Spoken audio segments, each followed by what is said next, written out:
National Security Minister Dr. Horace Chang and Police Commissioner Major General Anthony Anderson today visited the sites of the recent multi-million-dollar robberies in Portmore, St. Catherine.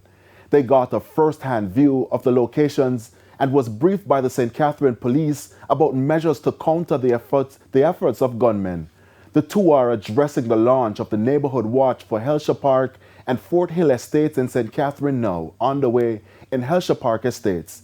In separate incidents, heavily armed men stole more than $30 million from security guards attached to the company Beryllium.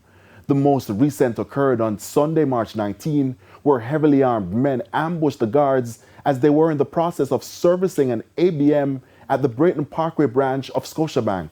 5 persons were shot and wounded in that incident, including a licensed firearm holder.